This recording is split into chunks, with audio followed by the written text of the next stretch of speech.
بسم الله الرحمن الرحيم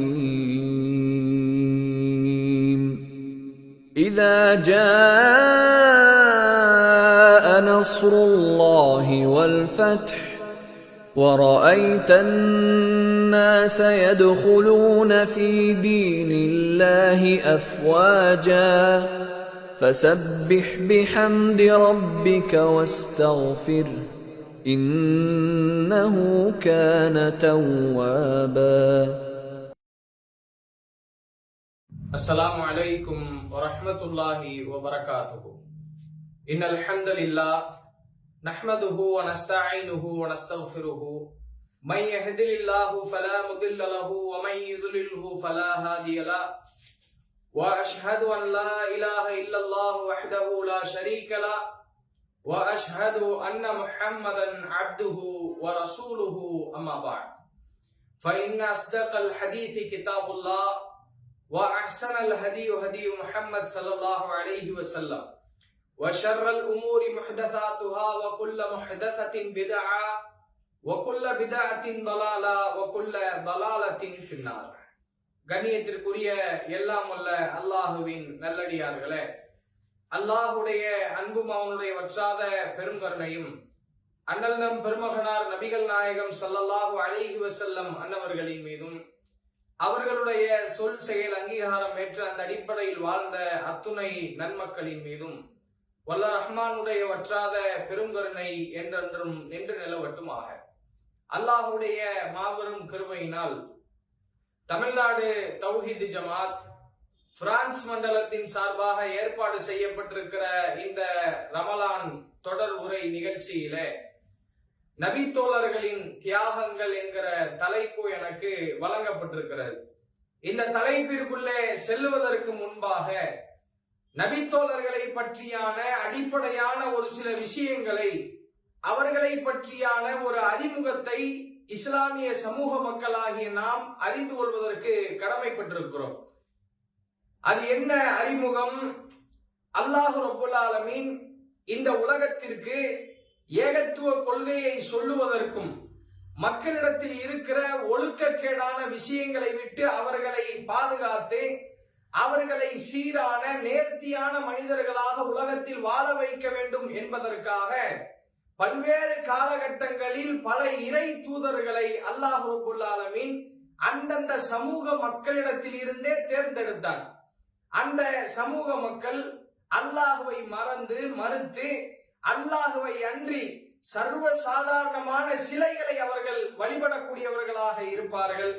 சாதாரண மனிதர்களை வழிபடக்கூடியவர்களாக இருப்பார்கள். கால்நடைகளை வழிபடக்கூடியவர்களாக இருப்பார்கள். இப்படி மக்கள் ஏகத்துவ கொள்கைக்கு மாறு செய்யக்கூடியவர்களாக இருக்கும் பொழுது அல்லாஹ் ரப்புல் ஆலமீன் அந்த காலகட்டத்தில் அவர்களோடு வாழக்கூடிய மனிதர்களில் ஒருவரை தேர்வு செய்து அந்த மனிதருக்கு இறை தூதர் என்கிற பட்டத்தையும் கொடுத்து அல்லாஹ் ரப்புல் ஆலமீன் அந்த சமூக மக்களை சீர்திருத்துவதற்காக வேண்டி ஒரு இறை தூதரை தேர்வு செய்கிறார். அப்படி இறை தூதராக தேர்வு செய்யப்படுகிற ஒவ்வொரு காலகட்டத்திலேயும் அந்த இறை தூதர் அந்த சமூக மக்களிடத்திலே போவார். போய் ஏகத்துவ கொள்கையை சொல்லுவார். சிலையை வழிபட்டு கொண்டிருக்கிற அந்த சமூக மக்களிடத்துல போய், நீங்கள் சிலையை வழிபடாதீர்கள், அல்லாஹுவை மட்டும் வணங்கி வழிபடுங்கள், அவனுக்கு இணையாக எதையும் ஆக்காதீர்கள் என்ற ஏகத்துவ கொள்கையை இவர் எடுத்து சொல்லும் போது ஒவ்வொரு இறை தூதர்களுமே சொல்லிலடங்கா துன்பங்களுக்கு ஆளாக்கப்பட்டார்கள். கடும் சொற்களால் அவர்கள் வசைபாடப்பட்டார்கள். ஊரை விட்டு விரட்டி அடிக்கப்பட்டார்கள். சின்னஞ்சிறு சிறுவர்களால் கல்லெறிந்து அல்லாஹுடைய தூதரவர்கள் துன்பப்பட்டது போன்றே அவர்களுக்கு முன்வாழ்ந்த எத்தனையோ இறை தூதர்கள் தான் சார்ந்த சமூக மக்களாலேயே இந்த ஏகத்துவ கொள்கையை சொல்லிய ஒரே காரணத்திற்காக கடுமையான முறையிலே அவர்கள் என்ன செய்யப்பட்டார்கள்? வதை செய்யப்பட்டார்கள். எந்த அளவிற்கு என்று சொன்னால், அல்லாஹ் ரப்புல் ஆலமீன் திருமறை குர்ஆனிலே ஒரு இடத்திலே சொல்கிறான், நபித்தோழர்களோடு அந்த நபிமார்கள் இறை தூதர்கள் ஏகத்துவ கொள்கையை இந்த மக்களுக்கு சொன்னார் என்கிற ஒரே காரணத்திற்காக வேண்டி அல்லாஹ்வுடைய தூதர்களை அநியாயக்காரர்கள் கொலை செய்தார்கள் என்றெல்லாம் அல்லாஹ் திருமறை குர்ஆனில் சொல்கிறார். இப்படி ஏகத்துவ கொள்கையை இறை தூதர்கள் அந்த சமூக மக்களுக்கு எடுத்து சொல்லும் போது பல இறை தூதர்கள் கொலை செய்யப்பட்டே இருக்கிறார்கள். அப்ப அந்த அளவிற்கு இறை தூதர்கள் கடுமையான சோதனைகளுக்கு உள்ளாக்கப்படும் பொழுது உலகத்தில் அவர்களுக்கு உதவி செய்யக்கூடிய சப்போர்ட்டாக ஒரு சில மனிதர்கள் அவர்களுக்கு தேவைப்பட்டார்கள். கூட்டம் தேவைப்பட்டது. ஒரு தனி மனிதனாக ஏகத்துவ கொள்கையை சொல்லுவதை விட ஒரு கூட்டமாக இணைந்து ஒரு கொள்கையை மக்களுக்கு சொல்லும் போது அது மிகப்பெரிய தாக்கத்தை ஏற்படுத்தும் என்கிற அடிப்படையில் எல்லா இறை தூதர்களும் தான் ஏகத்துவ கொள்கையை சொல்லும் போது அந்த சமூக மக்களிடத்திலிருந்து மிகப்பெரிய ஆதரவை எதிர்பார்த்தார்கள். மக்கள் இந்த கொள்கையை ஏத்துக்கணும், இந்த கொள்கையின் பக்கம் அவர்கள் வர வேண்டும் என்று சொல்லி அவர்கள் மக்களுடைய ஆதரவை எதிர்பார்த்தார்கள். அப்படி எதிர்பார்க்கும் பொழுது ஏகத்துவ கொள்கையை ஏற்றுக்கொண்டு ஒரு சிலர் வருகிறார்களா இல்லையா? இப்படியானவர்கள் அல்லாஹ்விற்கும் அல்லாஹ்வுடைய தூதரவர்களுக்கும் அவர்கள் சொல்லுகிற அந்த கொள்கைக்கும் உதவக்கூடியவர்களாக என்ன செய்கிறார்கள்? மாறுகிறார்கள். அதை திருமறையினுடைய பல இடங்களில் பல இறை தூதர்களுடைய வரலாறுகளின் மூலமாக அல்லாஹ் என்ன செய்கிறார்? சொல்லுகிறார். உதாரணமாக சொல்லுவதாக இருந்தால் நபி ஈசா அலைஹிஸ்ஸலாம் அவர்களுடைய வரலாற்றை நாம் படித்து பார்க்கிறோம். திருமறை குர்ஆனில் அல்லாஹ் ரப்பல் ஆலமீன் ஈசா அலைஹிஸ்ஸலாம் அவர்களுடைய வரலாற்றை நமக்கு என்ன செய்கிறார்? சொல்லுகிறார். அப்படி சொல்லும் போது ஈசா அலைஹிஸ்ஸலாம் அவர்கள் தன்னுடைய சமூக மக்களிடத்திலே வந்து அவர் ஏகத்துவ கொள்கையை சொன்னார். நான் அல்லாஹ்வுடைய தூதர் என்று சொன்னார். அல்லாஹ்வை மட்டுமே நீங்கள் வணங்கி வழிபட வேண்டும் என்கிற ஏகத்துவ கொள்கையை வைக்கும் போது அந்த சமூக மக்களிடத்திலிருந்து கடுமையான எதிர்ப்பு வருகிறது. இன்னைக்கு நாம நம்முடைய ஊர்ல தௌஹீதை எடுத்து சொல்லும் போது ஆரம்ப காலகட்டங்கள்ல எவ்வளவு கஷ்டப்பட்டோம். விரலாட்ட முடியாது. பள்ளிவாசலில் உட்கார்ந்து ஜமாஅத்து தொழுகைகள்ல நபியுடைய அடிப்படையில் தொழுவதற்கு தடை விதிக்கப்பட்டமா இல்லையா? பல சகோதரர்களுடைய விரல்கள் உடைக்கப்பட்டது. ஹவுஸ்ல தூக்கி போடப்பட்டார்கள். ஊர் நீக்கம் செய்யப்பட்டார்கள். பல பள்ளிவாசல்களில் பூட்டி வைக்கப்பட்டு அடிக்கப்பட்டார்கள். அப்ப இது மாதிரியான சோதனைகளை நபிமார்கள் என்ன செய்தார்கள்? சந்தித்தார்கள். அப்படியான சோதனைகளை நபி ஈசா அலைஹிஸ்ஸலாம் அவர்களும் சந்தித்தார்கள். ஏகத்துவ கொள்கையை சொல்லும் போது கடுமையான எதிர்ப்பு வருகிறது. அப்படி எதிர்ப்பு வருகிற நிலையை பற்றி அல்லாஹ் ரப்பல் ஆலமீன் சொல்லுகிறான். நபி தோழர்களுக்கு அதை பாடமாக எடுக்கிறான். எப்படி? யா அய்யுஹல்லதீன ஆமனூ, நம்பிக்கை கொண்ட இறை விசுவாசிகளே, கூனு அன்சாருல்லாஹ், நீங்கள் அல்லாஹ்விற்கு உதவி செய்யக்கூடியவர்களாக மாறிவிடுங்கள். இந்த வசனம் யாரை குறித்து சொல்லப்படுகிறது? நபி இப்ராஹிம் அலைஹிஸ்ஸலாம் அவர்கள் தன்னுடைய சமூக மக்களுக்கு சொன்னார், மன் அன்சாரி இலல்லாஹ், அல்லாஹ்வுக்காக உதவி செய்யக்கூடியவர்கள், என் பக்கம் நிற்கக்கூடியவர்கள் உங்களில் யார் இருக்கிறீர்கள் என்று ஈசா அலைஹிஸ்ஸலாம் அவர்கள் அந்த சமூக மக்களிடத்தில் எதிர்ப்பு கிளம்பும் பொழுது எப்படி தனக்கு ஆதரவாக மக்களை திரட்டினாரோ, அல்லாஹ்வுக்காக உதவுங்க, அல்லாஹ்வை ஏத்துக்கங்கன்னு சொல்லும் போது நஹ்னு அன்சாரி இலல்லாஹ் காலல் ஹவாரியூன, ஈசா அலைஹிஸ்ஸலாம் அவர்களுடைய சமூகத்தில் வாழ்ந்த ஹவாரியின்கள் சொன்னார்கள், நஹ்னு அன்சாருல்லாஹ், நாங்கள் அல்லாஹ்விற்கு உதவி செய்யக்கூடியவர்கள் என்று இந்த கொள்கையை ஏற்றுக்கொண்டு வந்து ஈசா அலைஹிஸ்ஸலாம் அவர்களுக்கும் அவர்களுடைய அந்த கொள்கைக்கும் உறுதுணையாக அவர்கள் எப்படி நின்றார்களோ, உதவினார்களோ, அது போன்று நபித்தோழர்களை பார்த்து அல்லாஹ் சொல்கிறான், யா அய்யுஹல்லதீன ஆமனூ, இறை நம்பிக்கை கொண்ட இறை விசுவாசிகளே, கூனு அன்சாருல்லாஹ், நீங்களும் இந்த ஹவாரியின்களை போன்று உங்களுடைய தூதருக்கு உதவக்கூடியவர்களாக, இந்த கொள்கையை எடுத்து சொல்லக்கூடியவர்களாக, அப்படி எடுத்து சொல்லும் போது வரக்கூடிய சோதனைகளுக்காக வேண்டி அதை எதிர்த்து களமாடக்கூடியவர்களாக நீங்கள் மாறிவிடுங்கள் என்று அல்லாஹ் திருமறையில் சொல்கிறானே. அந்த அடிப்படையில தான் ரசூலுல்லாஹி ஸல்லல்லாஹு அலைஹி வஸல்லம் அவர்களும் இறை தூதராக தேர்வு செய்யப்பட்டு இந்த சமூக மக்களுக்கு ஏகத்துவ கொள்கையை சொல்லும் போது கடுமையான சோதனைகளுக்கு ஆட்பட்டார்கள். ஈசா அலைஹிஸ்ஸலாம் அவர்கள் எப்படி கடுமையான சோதனைகள்ல ஆட்படும் பொழுது தன்னுடைய சமூக மக்களுடைய ஆதரவை அவர்கள் கேட்டார்களோ, அதே அடிப்படையில் ரசூலுல்லாவும் ஏகத்துவ கொள்கையை மக்களுக்கு சொல்லும் போது சிலையை வணங்காதீங்க, கல்லு மண்ணை வணங்காதீங்க, அல்லாஹ்வை மட்டும் வணங்குங்க என்று சொல்லும் போது எதிர்ப்புகள் வருகிறது, கடுமையாக சோதிக்கப்படுறாங்க. அப்படி சோதிக்கப்படும் போது நபித்தோழர்கள் இஸ்லாத்தை ஏற்றுக்கொள்கிறார்கள், ஏகத்துவ கொள்கையை ஏற்றுக்கொள்கிறார்கள். லா இலாஹ இல்லல்லாஹ் முஹம்மது ரசூலுல்லாஹ் என்கிற இந்த கொள்கையை ஏற்றுக்கொண்டு அவர்கள் இஸ்லாத்திற்குள்ளே என்ன செய்கிறார்கள், வருகிறார்கள். வருவதற்கு உண்டான மிக முக்கியமான காரணம் என்ன?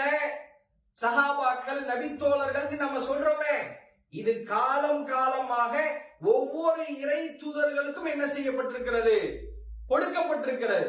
அல்லாஹ்வுடைய உதவியாளர்களாக, ஏகத்துவ கொள்கைக்காக பாடுபடக்கூடியவர்களாக ஒவ்வொரு இறை தூதர்களுக்கும் இது மாதிரியான தோழர்கள் என்ன செய்யப்பட்டிருந்தார்கள், கொடுக்கப்பட்டிருந்தார்கள். அந்த அடிப்படையில தான் அல்லாஹ்வின் தூதர் முஹம்மது நபி ஸல்லல்லாஹு அலைஹி வஸல்லம் அவர்களுக்கும் அல்லாஹ்வுடைய தூதர் இந்த இஸ்லாத்தை, தூய இஸ்லாத்தை எடுத்து சொல்லும் போது வரக்கூடிய அந்த கஷ்டங்களிலேயும் சோதனைகளிலேயும் தன்னையும் பங்கெடுத்துக் கொள்ளக்கூடியவர்களாக நபித்தோழர்கள் என்ன செய்தார்கள், உருவானார்கள். அந்த நபித்தோழர்கள் செய்த அந்த இஸ்லாத்திற்காக அவர்கள் பட்ட கஷ்டங்கள், கடுமையான சோதனையான காலகட்டங்களில் நபிகள் நாயகம் ஸல்லல்லாஹு அலைஹி வஸல்லம் அவர்களோடு அவர்கள் களமாடிய அந்த தியாக சம்பவங்கள், இஸ்லாத்திற்காக, ஏகத்துவ கொள்கைக்காக அவர்கள் இழந்த இழப்புகள், அவர்கள் செய்த அர்ப்பணிப்புகள், இதையெல்லாம் இந்த இஸ்லாமிய சமூகத்திற்கு எடுத்து சொல்லும் போது அவர்களுடைய ஈமானிய உறுதி அதிகரிக்கும் என்கிற அடிப்படையில தான் இந்த நபித்தோழர்களுடைய தியாகங்கள் என்கிற தலைப்பு என்ன செய்யப்பட்டிருக்கிறது, எடுக்கப்பட்டிருக்கிறது.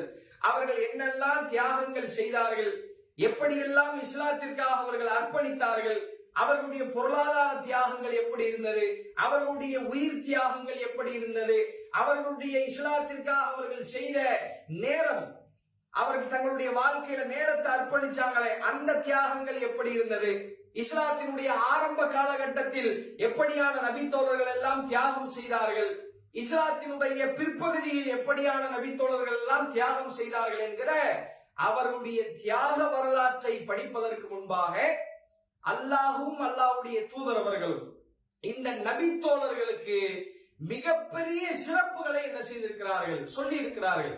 அந்த சிறப்புகளுக்கு காரணம் அவங்க செஞ்ச தியாகம் தான். அல்லாஹ்வும் அல்லாஹ்வுடைய தூதரும் இந்த நபித்தோழர்களை பாராட்டி பேசுவதற்குண்டான காரணம் என்ன? அந்த நபித்தோழர்கள் இஸ்லாத்திற்காக அவர்கள் செய்த அந்த தியாகங்கள் தான் மிகப்பெரிய சிறப்பிற்குரியவர்களாக அவர்களை என்ன செய்தது, மாற்றியது. எந்த அளவிற்கு என்றால் ரசூலுல்லாஹி ஸல்லல்லாஹு அலைஹி வஸல்லம் அவர்கள் தன்னுடைய சமூக மக்களுக்கு ஒரு விஷயத்தை எடுத்து சொல்கிறார்கள்.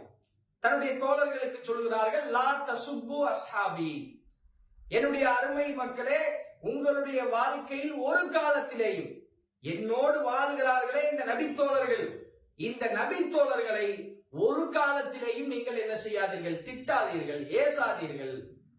திட்டாதீர்கள், ஏசாதீர்கள் என்று சொன்னால் அந்த நபித்தோழர்களிடத்தில் ஏதேனும் உங்களுக்கு பிரச்சனை ஏற்பட்டால் அல்லாஹ்விற்காக நீங்கள் அதை பொறுத்து கொள்ளுங்கள், அவங்களை திட்டாதீங்க. ஏனென்றால் அவர்கள் இஸ்லாத்திற்காக பட்ட கஷ்டங்களும் இஸ்லாத்திற்காக அவர்கள் செய்த அந்த அர்ப்பணிப்புகளும் மிகப்பெரிய அளவில் மிகப்பெரிய தியாகங்களாக இருக்கிறது.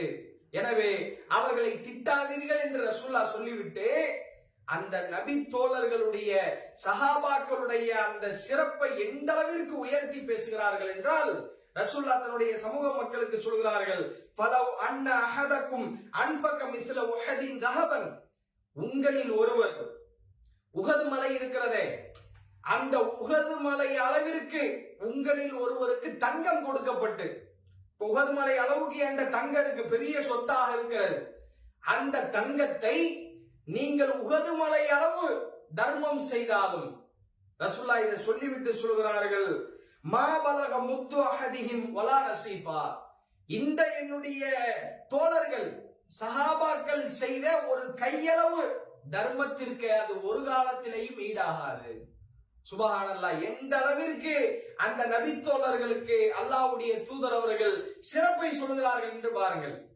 ஒட்ட உஹது மலை அளவு தங்கம் இருக்கிறது, அந்த உஹது மலை அளவுக்கு உள்ள அந்த தங்கத்தை அல்லாஹ்வுடைய பாதையில நீ தர்மம் செஞ்சாலும், இன்னைக்கு நம்ம சும்மாவே நம்ம தர்மம் செய்யறதுல ரொம்ப பலகீனமாக இருக்கிறோம்.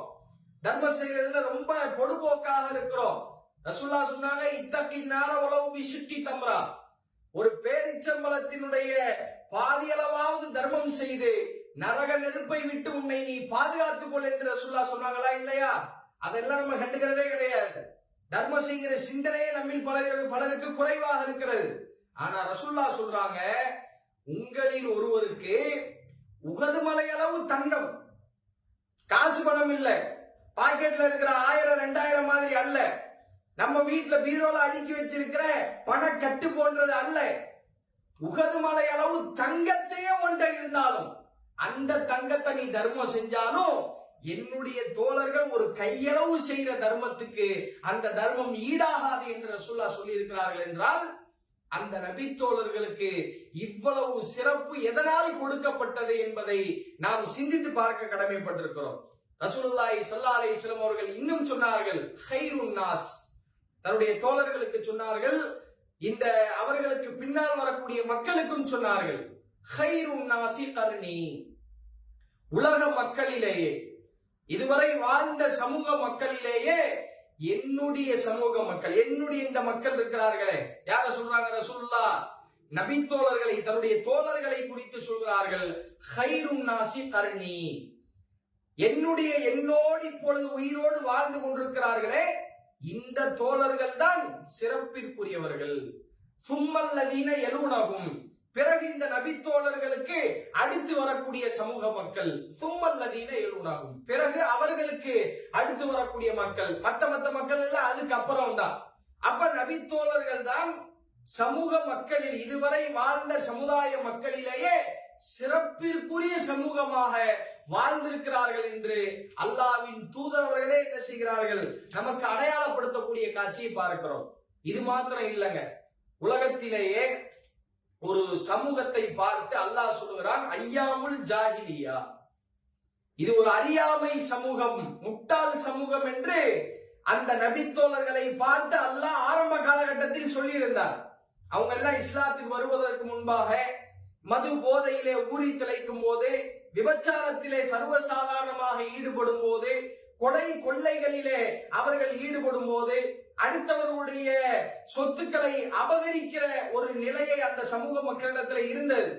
சமூக தீமைகள் எல்லாம் ரொம்ப சர்வசாதாரணமா நடக்கும். அப்படியான காலகட்டத்தில் அல்லாஹ் சொன்னான், ஐயாமுல் ஜாஹிலியா, இவர்களுக்கு அறிவில்லை, அறியாமை சமூகம் என்று சொன்னான்.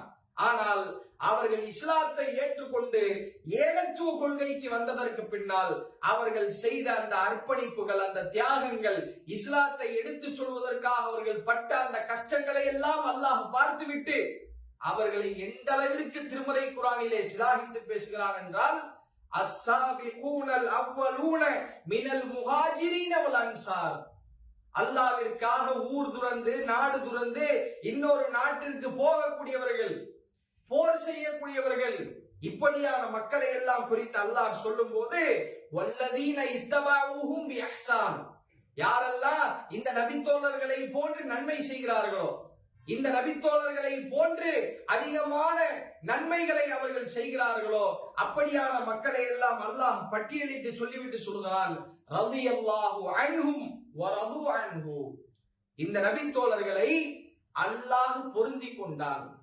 அல்லாஹ்வுடைய பொருத்தத்திற்குரிய சமூகம் அவர்கள்.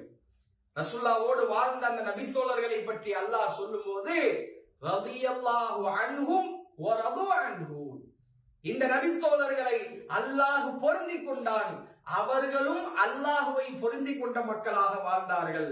இன்னும் அல்லாஹ் ரப்பல் ஆலமீன் சொல்கிறான், அஅத்தல்லாஹு லஹும் ஜன்னாத்துன் தஜ்ரி தஹ்திஹல் அன்ஹார், இவர்கள் இந்த சமூக மக்களுக்காக, ரசூலுல்லாஹ்வோடு இந்த இஸ்லாத்திற்காகவே தன்னுடைய வாழ்க்கையவே அர்ப்பணித்தார்களே, அப்படிப்பட்ட இந்த மக்களுக்காக வேண்டி அஅத்தல்லாஹு லஹும் ஜன்னாத்தின் தஜ்ரி தஹ்திஹல் அன்ஹார், மிகப்பெரிய சொர்க்க சோலைகளில் அல்லாஹ் ரப்பல் ஆலமீன் அவர்களை நுழைவிக்கிறான்.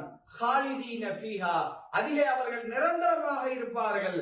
ஸாலிக ஃபௌஸுல் அதீம், இதுதான் உலகத்திலேயே மகத்தான வெற்றி என்று அல்லாஹ் ரப்பல் ஆலமீன் திருமறை குர்ஆனிலே நபித்தோழர்களை சிலாகித்து பேசுகிறார். அவர்கள் அல்லாஹ்வுடைய பொருத்தத்திற்குரிய மக்கள், இறைவனுடைய ரிலாவை பெற்ற மக்கள், உலகத்திலே அப்படி அடையாளப்படுத்தி அல்லாஹ்வுடைய பொருத்தத்திற்குரிய மக்களாக இவங்க வாழ்ந்திருக்கிறாங்க. இவர்களை போன்றே நீங்களும் வாழ வேண்டும் என்று நமக்கு அடையாளப்படுத்தப்பட்ட மக்களாக நபித்தோழர்களுடைய வாழ்க்கை இவ்வளவு சிறப்பிற்குரியதாக இருந்திருக்கிறது என்றால் அதற்கு காரணம் இஸ்லாத்திற்காக அவர்கள் பட்ட அந்த கஷ்டங்களும் இஸ்லாத்திற்காக அவர்கள் செய்த அந்த அர்ப்பணிப்புகளும் தியாகங்கள் தான் என்று சொன்னால் அதிலே முனையளவும் சந்தேகம் கிடையாது. அப்படி என்ன அவர்கள் தியாகம் செய்தார்கள், எப்படியெல்லாம் இஸ்லாத்திற்காக அவர்கள் அர்ப்பணித்தார்கள் என்கிற விஷயத்தை இன்ஷா அல்லாஹ் வரக்கூடிய காலங்களில் தொடர்ச்சியாக நாம் பார்ப்போம் என்று சொல்லி என்னுடைய இந்த சிறிய உரையை நான் நிறைவு செய்கிறேன். வாஹிர் தஅவானா அல்ஹம்துலில்லாஹி ரப்பில் ஆலமீன். அஸ்ஸலாமு அலைக்கும் வரஹ்மத்துல்லாஹி வபரகாத்துஹு.